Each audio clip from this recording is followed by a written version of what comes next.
Waiting on the YouTube. All right. And we are live. Okay. So welcome everyone to the celebration of Robert Raasch's The Summer Between with Christopher Bram. Yes, it is appropriate to clap. Adjust that.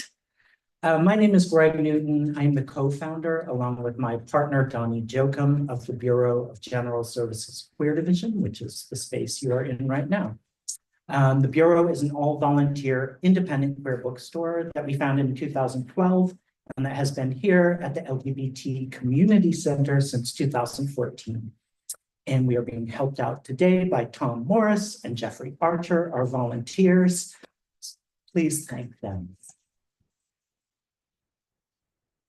As an all-volunteer organization, we are dependent on sales and donations to keep this baby afloat and doing all that we do. So especially if you know you won't be buying a book, if you could make a donation, we would appreciate it. I'm going to pass around a bag, and there's some cash, some change in there if you need it. There's also a Venmo QR code on the back if you'd like to give by Venmo, and those of you online, the same goes for that. You can go to Venmo and look us up at BGSQD. I'll pass that around. Thank you. Our regular business hours are Wednesdays through Sundays from 1 to 7 p.m. And then we often stay open later when we have events, especially in the evenings, weekday evenings. Weekends, we tend to do afternoon events. And if you're not already on our email list, you can sign up for that at the back of the room or on our website, bgsqd.com. And you'll get an email every other Monday about our many upcoming events. And before I introduce Robert and Christopher, I wanted to read a land acknowledgement and a statement of solidarity with the people of Palestine. So the Bureau acknowledges that our organization operates on the unceded land of the Munsee Lenape. We encourage you to join the Bureau in signing up to make a monthly donation to the American Indian Community Houses Mannahatta Fund. The Mannahatta Fund, according to its website, is an invitation to all settlers and non-native people who wish to acknowledge the legacy of theft and genocide that comprise the history of New York City and the United States. And you can find out more at mannahattafund.org. And tomorrow is Indigenous Peoples Day, so that's a perfect time to sign up to make a monthly donation. They're doing very good work. So yes, I also wanted to read a statement of solidarity with the Palestinian people. As queer people, we know the pain of being cast out. We have been and continue to be despised by many, even by our own parents, families, and communities of origin. This reality evokes in many of us a deep empathy with others who are likewise seen not as fully human, but as problems to be solved, questions for which the answer is ultimately elimination and erasure. As we watch the ongoing genocide of Palestinians by the State of Israel, carried out with the full support of our government and funded by our tax dollars, we witness the inevitable results of defining a people solely as a threat to the safety and well-being of those deemed inherently worthy of life. This horror compels us to speak out not only against the current bombardment and siege of Gaza by the State of Israel, but against the historical and ongoing violent displacement of Palestinians by Zionists and the conditions of occupation and apartheid under which Palestinians have been forced to live for over 75 years. In our longing for a very different reality, we draw inspiration from the words of Jose Esteban Munoz. Queerness is essentially about a rejection of the here and now and an insistence on potentiality or concrete possibility of another world. And that line is from Jose Esteban Munoz's book from 2009 called Cruising Utopia, which I highly recommend. and which we sell. So let me introduce Robert and Christopher. First, I'll read Christopher's bios. Chris Bram is the author of 12 books, including the novel that became the Academy Award-winning movie, Gods and Monsters. He teaches at the Gallatin School of New York University and has appeared here countless times.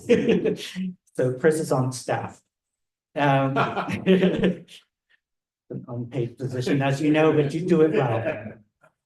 Robert Raasch was raised in northern New Jersey. He is a writer, architect, designer, and visual artist who is an active participant in 24 Pearl Street and the Fine Arts Work Center in Provincetown, Massachusetts. He divides his time between Southwest Florida, New York, and Copenhagen, where he is working on his second novel. Please give them both a very warm welcome.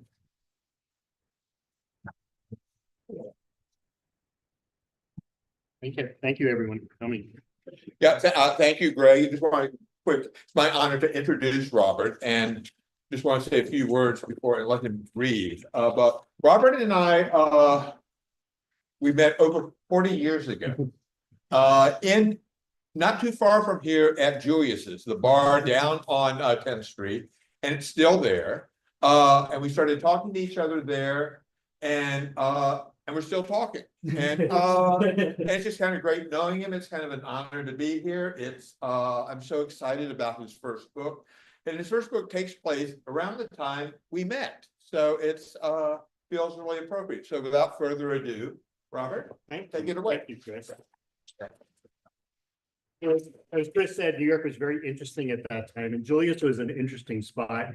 A lot of artists and poets and writers sort of galvanized there and talk and drink beer. And so the book takes place in that period. I'm going to read you a little bit from chapter 6. Use the microphone, please. Oh, I'm sorry. I didn't even see it. How's that? Can you hear? Just start read a little bit, speak a little bit. So, yeah, there it is. Thank you. I'm not used to this. So this chapter takes place. This is Andy Pollock is the main character. He is an 18-year-old still in high school. This is towards the end of that period, and it's his first foray alone at night into the village of New York, Greenwich Village. Here, in 1978, aside from the gay clones, two styles were popular: cowboy and disco. Given my childhood bent for the actor who portrayed Little Joe on Bonanza, cowboy seemed the logical pick. I removed a pair of carefully folded jeans and a blue and brown Western shirt from my duffel bag. I vetoed going commando, pulled the jeans over my briefs, and then leaned against the lockers on my tippy toes to yank on white tube socks. Moving quickly to avoid the grimy concrete, I donned each honey-colored fry boot. Aside from my generic unibrow, everything about me was ordinary. Brown hair, brown eyes, average height, average weight, medium shirt, medium jockey briefs, medium. I worked a palmful of mousse through my hair, pumped a squirt of Aramis onto the whiskers sprouting on my chest, and clicked each pearly shirt snap closed, save the top two. I stepped before the full-length mirror and didn't hate the person I saw. I marched across the parking lot, kicking up gravel in bug-infested air with every step to reach my escape vehicle.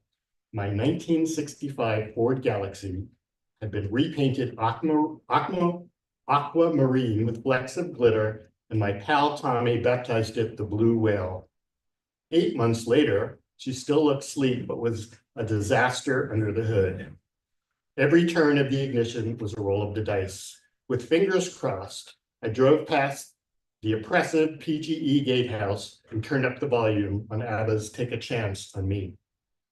Within miles, as the birds fly, the city's magnificent skyline pumped my body with adrenaline.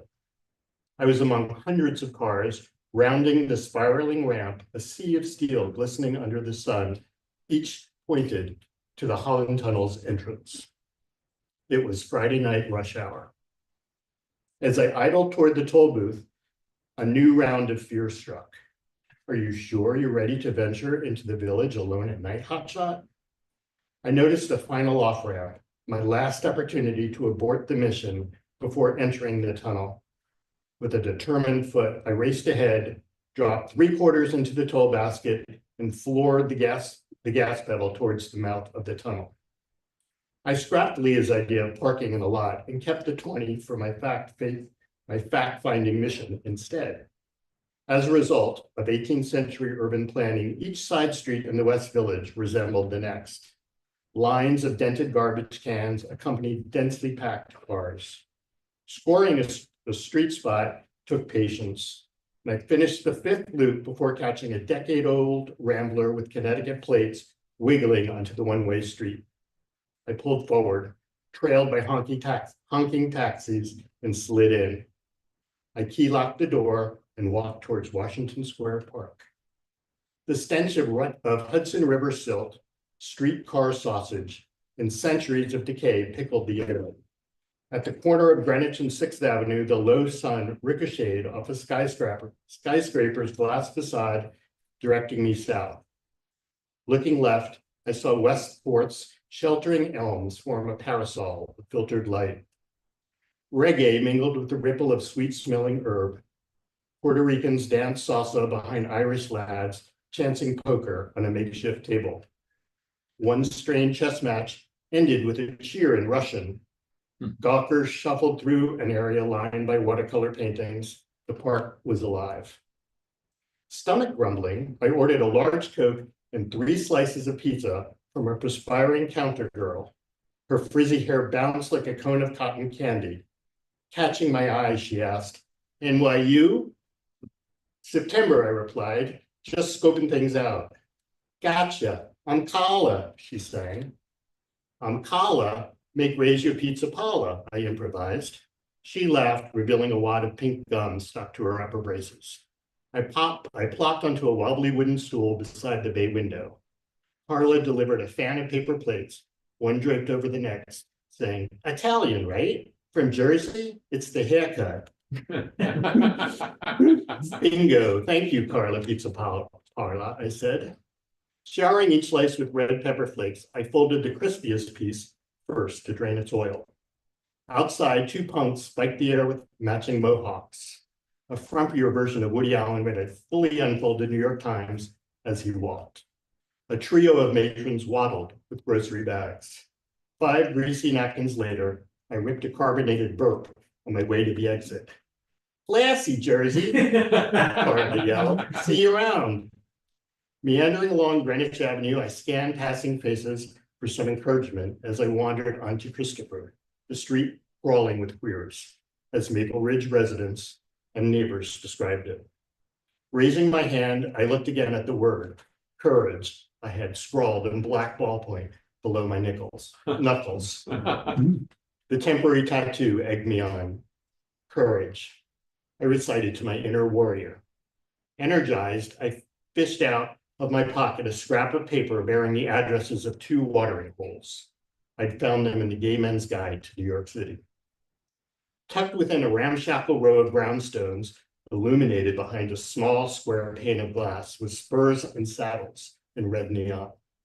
The pub looked dead as a doorknob. I cupped my hands around my eyes to look inside and saw nothing but black behind the dust-coated window. Deep breath. I cracked open the door and saw a long, dimly lit bar dotted with stools. Yeast seeping through a century of beer kegs pounded my nostrils like ammonia. It was a tavern no different from the one Pop frequented in Maples most Fridays. Seeing the door open, a trio who looked straight out of the cantina scene in Star Wars broke their conversation and stared. They were 2 shirtless men wearing fringe vests, cowboy chaps, and what looked like vinyl policeman caps, besides a person in a billowy white frock, cat-eye glasses, and roller skates. I shut the door, pivoted quick as a squirrel, and ran. On a side street a full block south, I doubled over to catch my breath. Fuck. Why was I so scared if I had already waltzed through the village on previous weekends? I thought of Ollie and his forceful orientation process.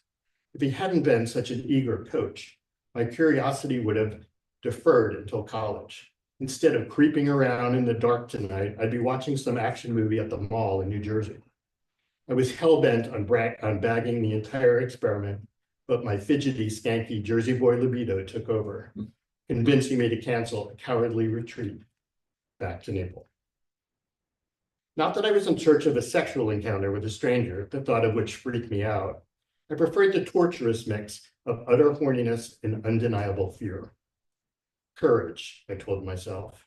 No one knows who you are.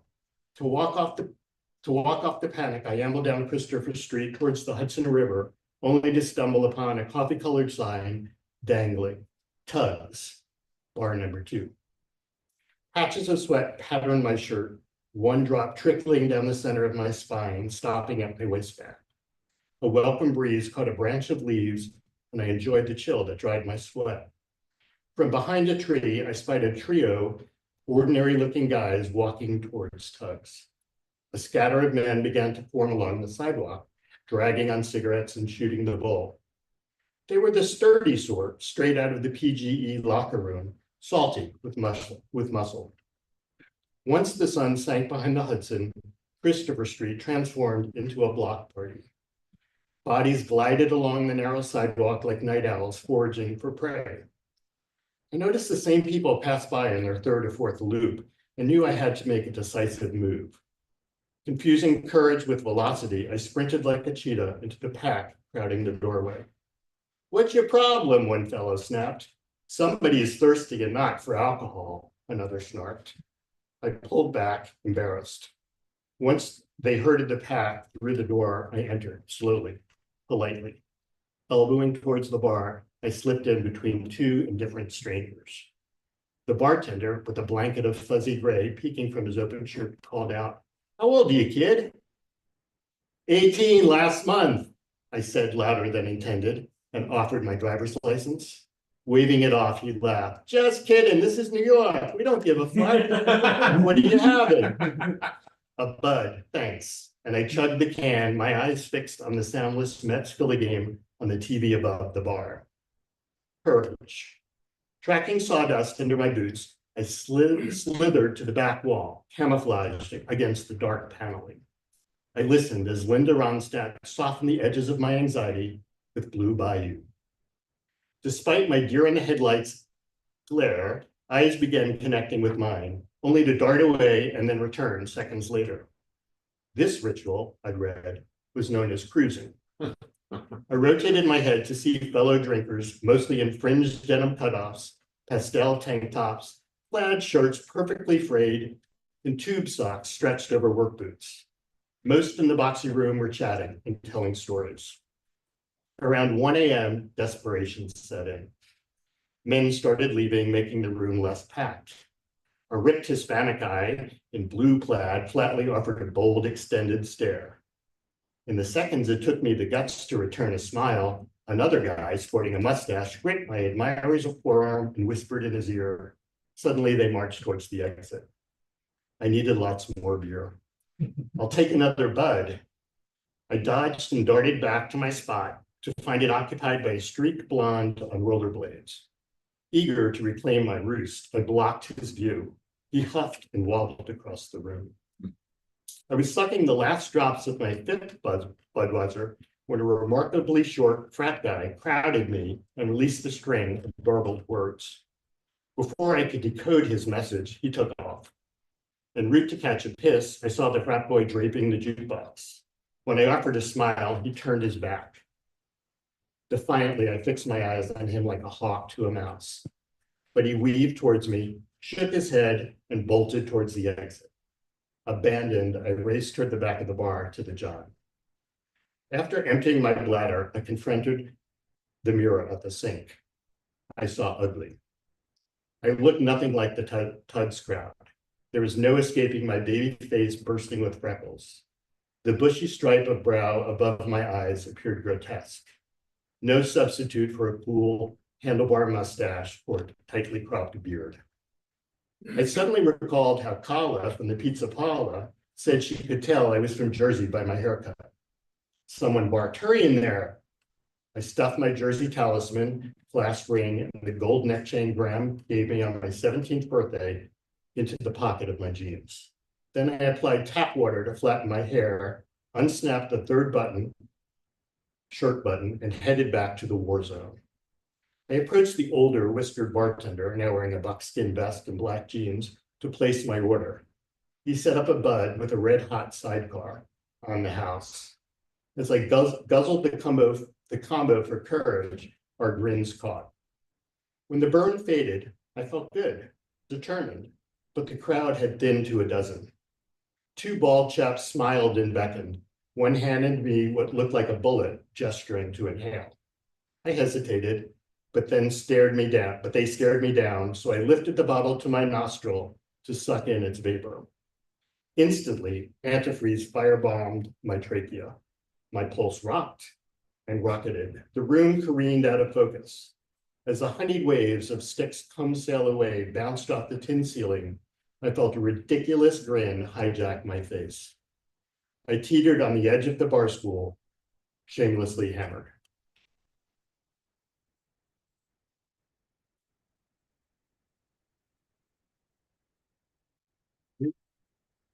Sir.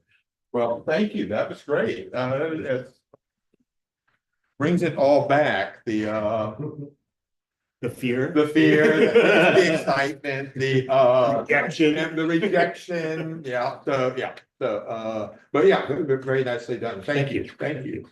So, good way to begin is okay. This is your first novel, Yes. and many people will.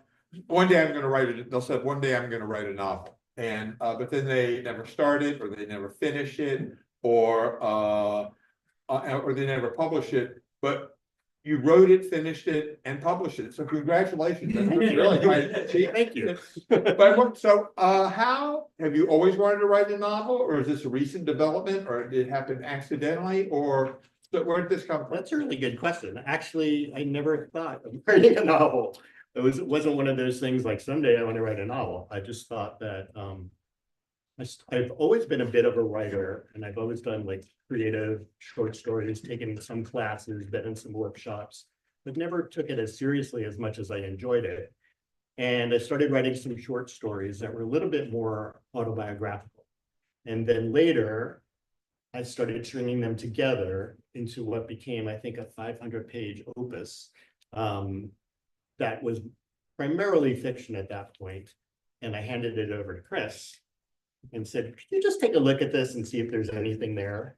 And he was incredibly encouraging. Well, I found it exciting. It was kind of like this, it was a coming out story, but at the same time, it was when I came out too. So it was set in the late 70s, and it was like, wow, it's all coming back in for good and ill, for both the good stuff and the bad stuff. Yeah. And so I found it genuinely exciting. Yeah. Well, thank you. So then I edited it quite a bit to about 300 pages, changed some of the storyline and plot line, and really had fun creating characters, like, changing the characters and making them so much more fictional. And then I would say the most fun part of writing was creating these scenarios that I just imagined and I made up. And it was such a freedom creatively, after doing visual arts and architecture and everything else, to use words to create this story. And then it suddenly just took shape and became a novel, and there we were. And how long? Now I want to keep writing because I love it. Yeah. How long did the process take, or how? Off and on years. Because you Several were years. also working a I was full-time working job. at a business, full-time business. And so I would like do it on vacations, and I just work on, at that point, the short stories. And then when it became a little bit more of a project, I dug into it, and like hours would pass. I would just sit there and it would be like 6 hours were gone. And I would just get so lost in it and enjoy it. So Wow. yeah, so it took like, I would say 3 years, and then maybe another year of really digging down and editing it and learning about the publishing process, which is its own. So you want to talk a little bit about that? What kind, okay, you had input from me, but then other people read it too. And yeah, I had beta readers, and I sort of like, this whole process has been amazing because I've sort of learned as I go. And I did a manuscript academy during COVID online, and I learned a bunch of things to do and a few things not to do about getting a literary agent and writing, letters and just sort of putting everything in place. And after I did that, I realized I had spent about 6 months doing it the incorrect way. So then I went back and tried to do it the correct way and started sending out queries to various literary agents and that. And I got an email from a woman in Atlanta, and she set me up with a publisher, and we went from there. Wow. Yeah. Wow. It was great. Yeah, and the publisher also gave you editorial input and. Pretty much, like, they felt at that point, I had worked with this amazing, we'll call him like a polisher of words, Jay Blotcher, and he and I sort of worked together. It's interesting, I saw Michael Cunningham a couple of weeks ago in Provincetown at the book festival, and he said, it takes a lot of people to write a book. And it's really true. You think it's like one person sitting down and writing, but there's copywriters, there's people that polish it, there's people that point out plot lines that aren't working. And at that point, you're so close to the novel and to your own work that it's hard for you to see some of this. So it's really handy having these other people have input and give you feedback and all of that. Mhm.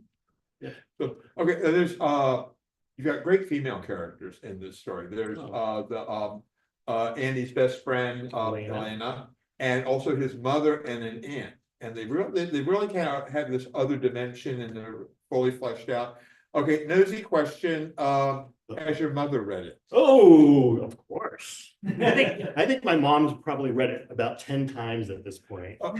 Before it was published or since it was published? The whole way. Oh. Like from the beginning when it was like this many pages to, I think, 2 weeks ago.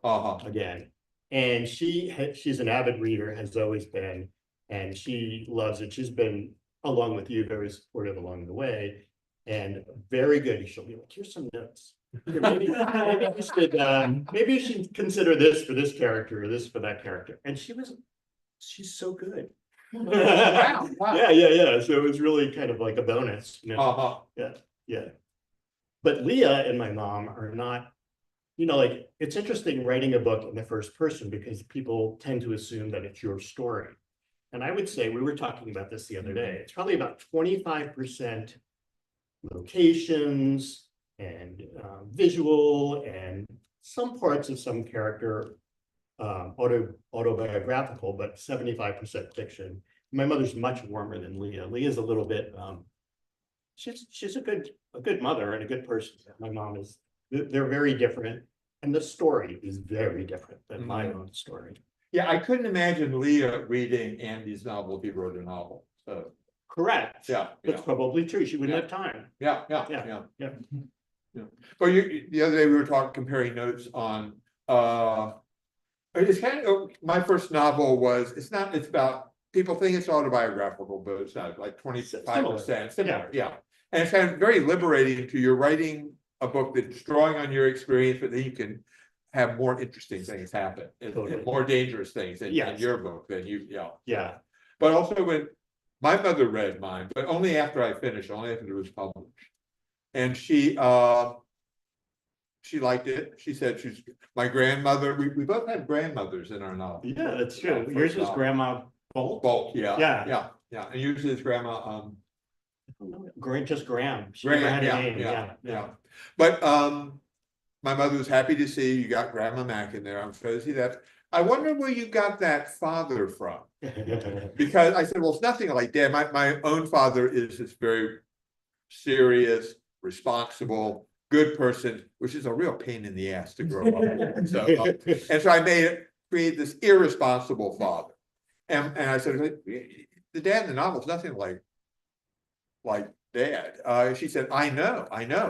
I wonder why you had to imagine such a father. Bingo. She just exactly. She understood. Yeah, that's when you have to say, Mom, this is fiction. Yeah, well, she knows. That's what I did a lot. Often, Mom, this is fiction. And I think my parents are pretty good or my whole family. They know it's fiction. They know they're going to recognize some things, but it's other things I've made up. I love that. Yeah. Yeah, it's like I grew up, like Andy's, one of his distinctions is that he was raised by a family of women. And I grew up with a stepfather and a distant father and uncles and cousins. So I thought of by portraying him in that light, I would maybe be able to create a character that was more interesting in a way, Mhm. coming from a world of being raised of women, going into a world where he's attracted to men. And it didn't really have that growing up. So it made him even perhaps more vulnerable. And that's one of the things about the book that I kept trying to maintain was the vulnerability that young gay people experience as they're coming out when they don't have other people to talk to, and they're dealing with it on their own and making mistakes and getting into dangerous situations. I mean, any young people can do that, but I think in particular, gay youth, LGBTQ youth have a trickier time because they don't really have the comfort and the outlets to talk about it with others. I think it's better now, but it's still. But it's still hard. Still Yeah. tricky. Yeah, which actually leads to my next question. So what type of response have you gotten for this book? Okay, one of the great things about social media is now writers get to hear directly from their readers. Yeah. For good and ill. It's, Marriage proposals. how they respond to the book and how, as well as to you. So That's a good question. I think, I'm a little bit humbled and I'm so appreciative and grateful that the response has been good. I mean, I've really gotten some nice feedback. One that comes to mind is an old friend who's a father, an attorney in San Diego. He and his wife have 2 young boys, and he wrote me the most beautiful email about not ever really understanding what young gay people go through and the struggles that they go through. And as a father of 2 boys, he says, I never know, I don't know how they're going to grow up. And this has made me so aware. And you've really created art because it's really made me think and look at this entire situation in a different way. So that was really different because, you wouldn't think the audience might be your straight married man, but why not? yeah. And a lot of mothers love the book as well, because again, it's about parenting. A lot of it is about parenting and family, as well as, what the particular character Andy is going through, and his friend Elena. So I also thought it was really important, completely fabricated character, very quirky. And I wanted her to go through the similar struggles that Andy did, to have that parallel, that it wasn't just a gay thing. She's, a young woman experiencing her own problems throughout. And it's sort of like what young people go through at that age. So, yeah. No, that's nice. It's really nice to get that. Yeah. Yeah. Yeah. And yeah. And nice. she is, and Elena is a great character. It never crossed even though I'm a novelist myself, it never crossed my mind she wasn't based on somebody.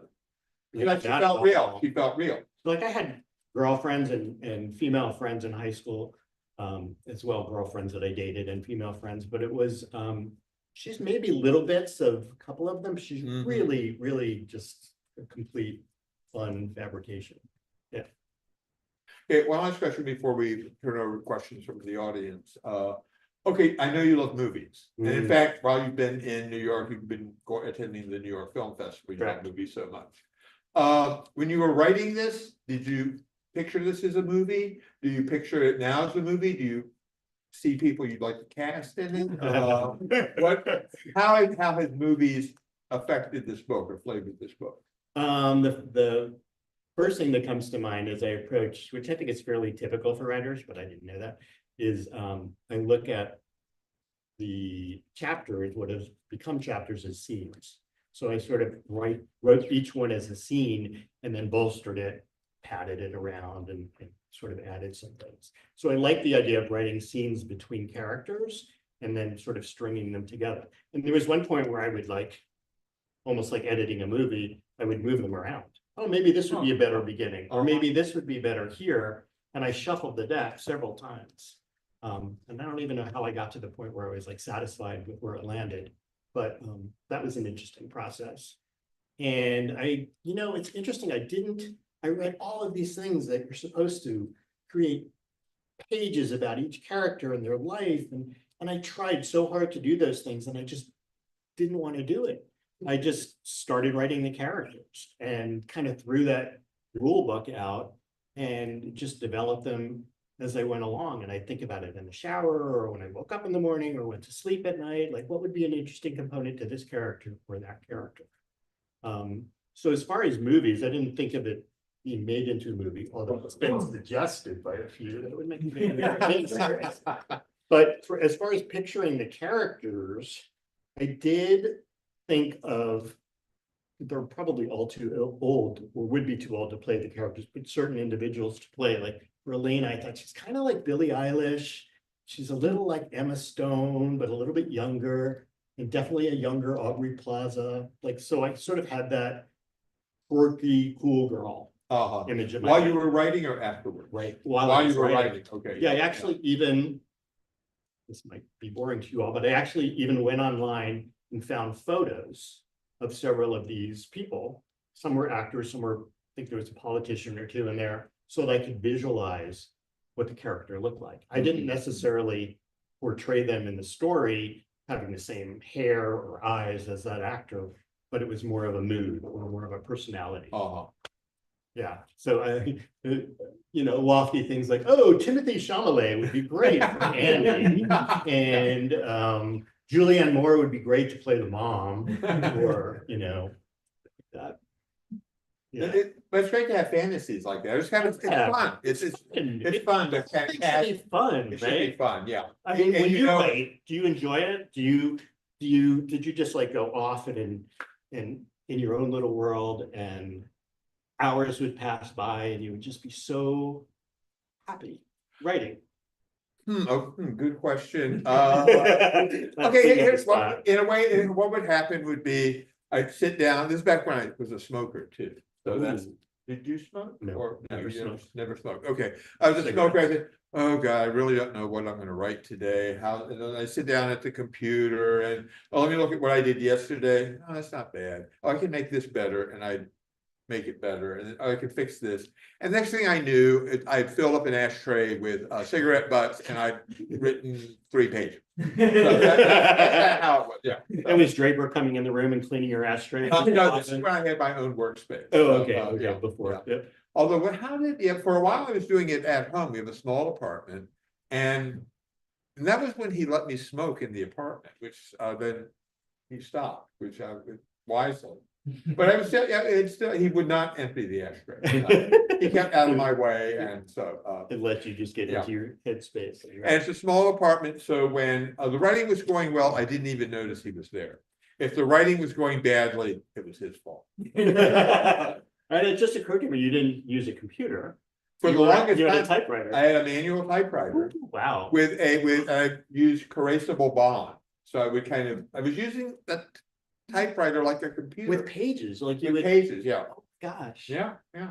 Now, okay, now you were all, you didn't work on a typewriter at all. No. Computer. No, You it was were all doing it later. laptop or Yeah. desktop, Yeah. and but I'd still scribble notes, like the whole, idea of like cocktail napkin things, but I had like Post-its and all over on the walls and all of that. So because I'd want to something would occur to me that happened in a piece that I wasn't, or a scene I wasn't working on, so I'd go back to it. Yeah.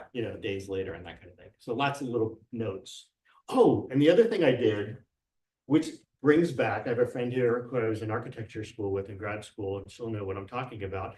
We used to do all these concept drawings. And when I first, I did this for my second book, I wrote out all the characters, and it's this 1-page document that looks like a bad Basquiat painting. And it's got lines going all over the place, and it is my outline.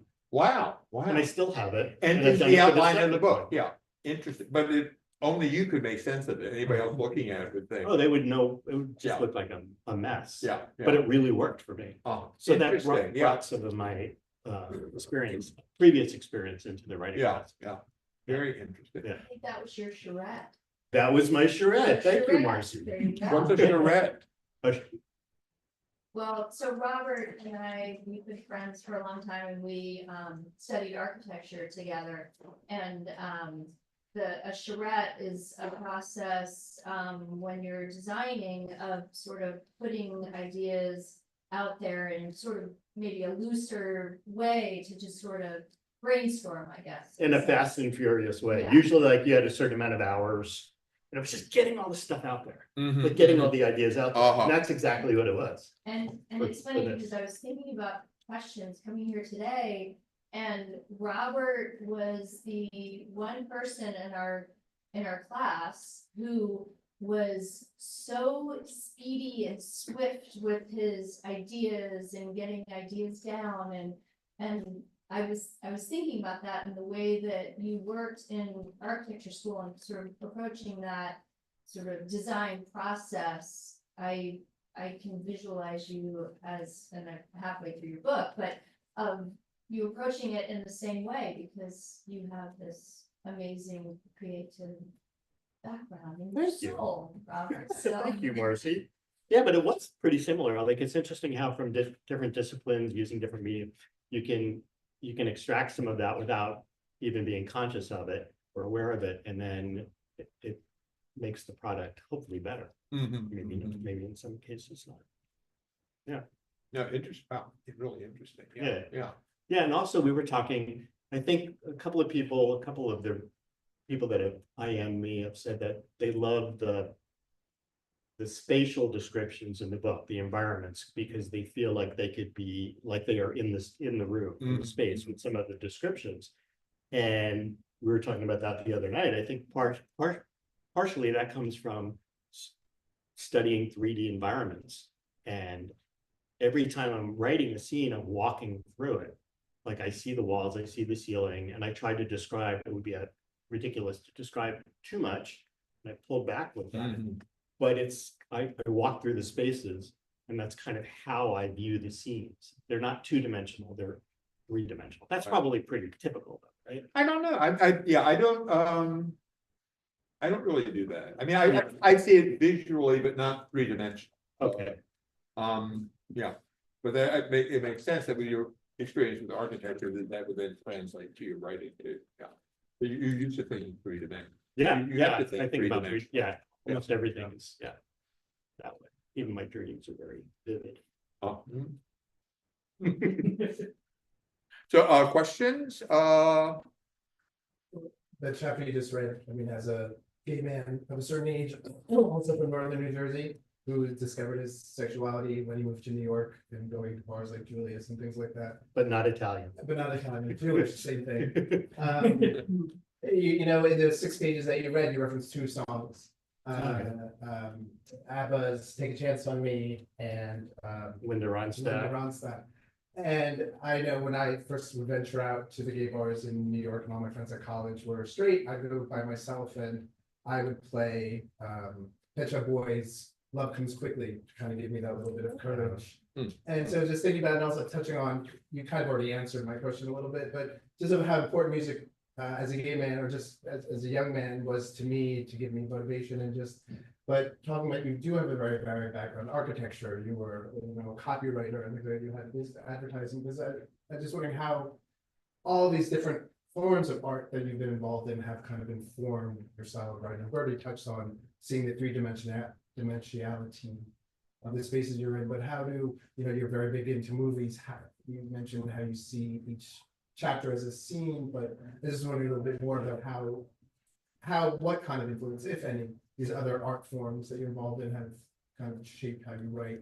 Well, I think to a degree, it's like also the era, like music is so important to me. There's a Rolling Stone concert in the book. They talk about going to see Springsteen.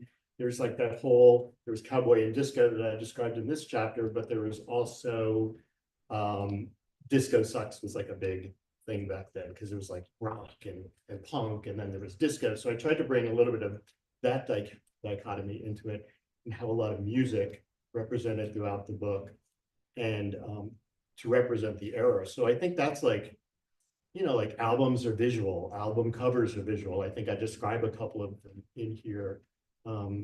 Songs are very, you know, they go through you, they move through your body, and they make you feel, like you said, a different way. So I tried to use it.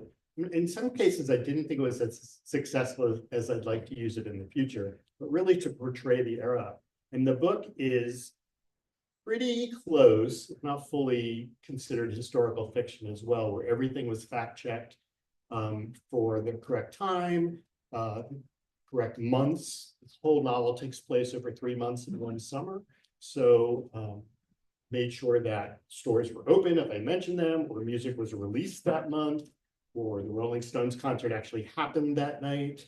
And that was really a fun part of it too. So I think bringing that in, it was kind of like it was like this big stew or soup with all these different components of things that I love in life, pulling them together, both from design and even running marathons. Because I think I've run maybe 6 or 7 marathons, and that whole stretch is like writing a book.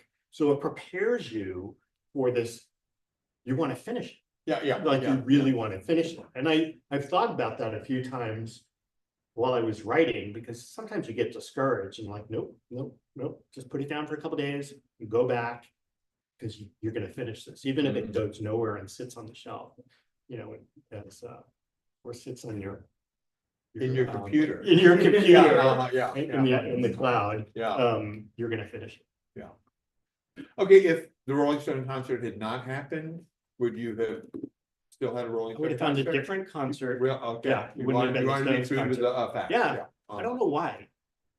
Because it wasn't like, well, at that point I wasn't even writing a novel, and it was like, I don't know why, to be honest, like why I wanted it to be factually correct. But I think I enjoyed doing the research. Yeah. And it gave me time to think about what I was writing, pull away from it. And I don't know, I just wanted it to be authentic. Yeah, no, I understand. It's a kind of natural Did inclination. you do that? I will see. Okay, with my novel Father Frankenstein, which became the movie Gods and Monsters. A big scene involves watching Bride of Frankenstein on the Late Show.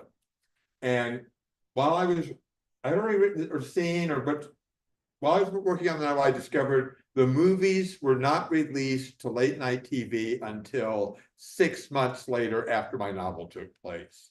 And I thought, oh, screw it. Who's gonna know that? So, but then I became friends with David Scull, whose area is horror films. And we had coffee one day and he said, those movies weren't released until 6 months later. I said, yeah, I know, I found that out. He said, you would have been crazy to let that stop you from putting in the Good. So, yeah, creative license. Yeah. Then you had to kill him.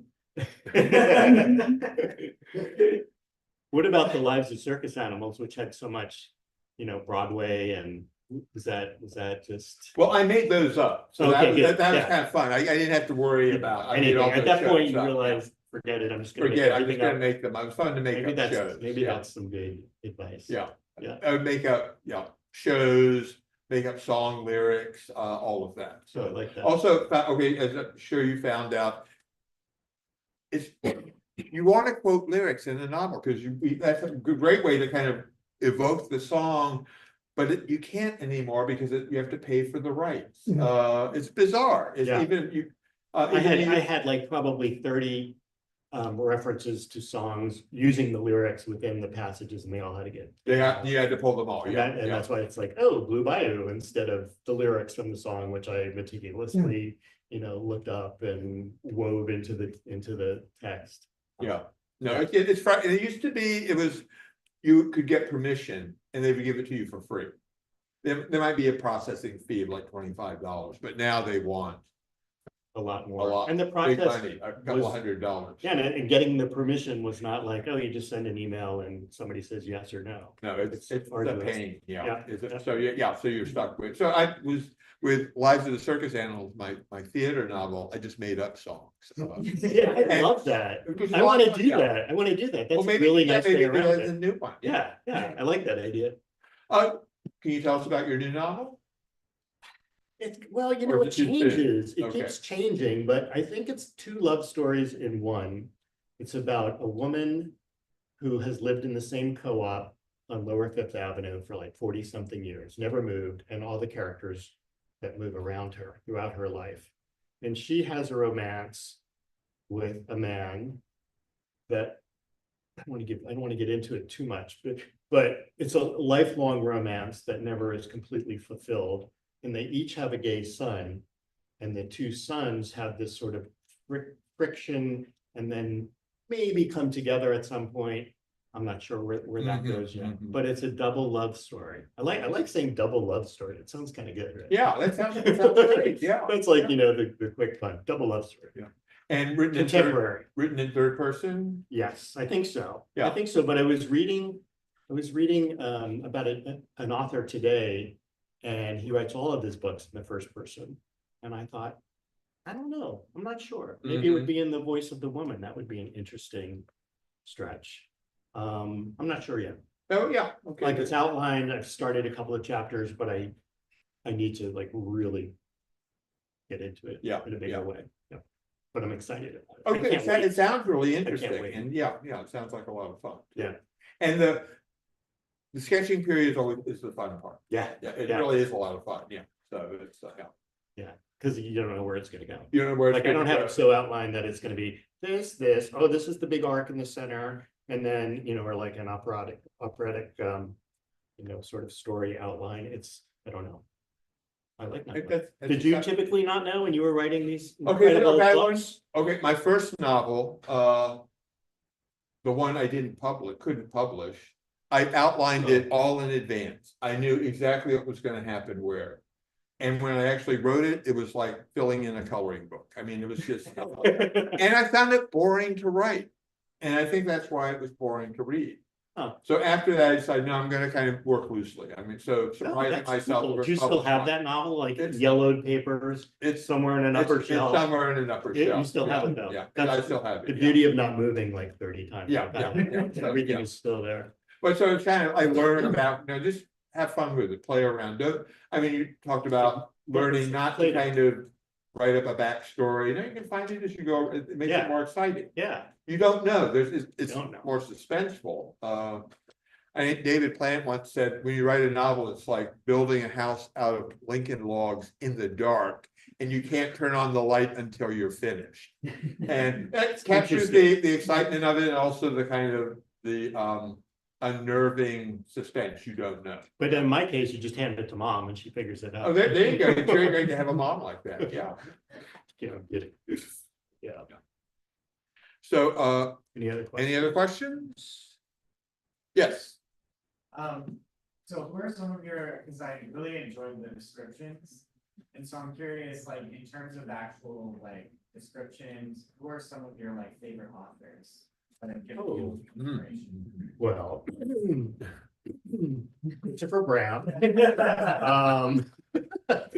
I like Siobhan a lot. Probably my favorite writer, which is becoming almost like a cliche now because so many people adore her, is Joan Didion. And her descriptions are absolutely exquisite. Particularly nonfiction, but I just love the way she writes, as do most of us. I have such bad recall. I'm trying to think. I've read like most of the classics over the years. They're all just jumbled in my head right at the moment. Some names out there. There were some books that I read when I was Andy's age. One was called The Best Little Boy in the World by a writer. I think he went by John Reed then, and he's now Tobias. Andrew Tobias. Yeah. And we've actually had some conversations over the last month or so via IM, and he was buying the book when I last spoke to him to read it. And that really influenced me because it was also in such a great way that as I think I was 19 then, I gave it to my mother to read so she would understand, because she was trying to understand, you know, what it meant to have a gay son. And at that early age where you feel like a child, which is explained to me, you feel like the child is still under your wings and under your care, and you're setting them free in a sense into this world that you know very little about, other than, you know, having a few friends, and that she did. So that book was really influential then, as well as some of Edmund White, Hollinghurst, and I'm going blank. Yeah, I'll send you a list. That's a good question, and the kind of about the description, I mean, I was thinking Alan Hollinghurst had, Yeah. I know you're a fan, and you described really well, and it's, there are, even what you just read, they're kind of just, oh, that's a nice, that cat, the snorting the, poppers is, finding a way to, how do you describe that, and you found it, so. Oh, really? Thank Yeah, you. yeah. Thank you. Yeah. Yeah, it's interesting. That bit. I just had another thought and it left my mind, but it was, it'll come back to me. Sorry.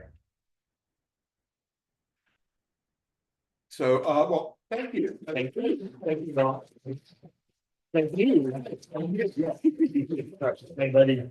Thank you both. Thank you. There are plenty of copies by the register, so please hang out. I'm sure And- Robert will be happy to sign them. And Greg, thank you and the Bureau again. Yeah, It's you're welcome. always great to be This here. was It's, fantastic. I love being in the audience. I love being up on here. It's a great state. So. You'll be back. I'll be back. I'll be back. Yes. Here's your mind next. Yeah, there Yes. you go. Yeah, yeah.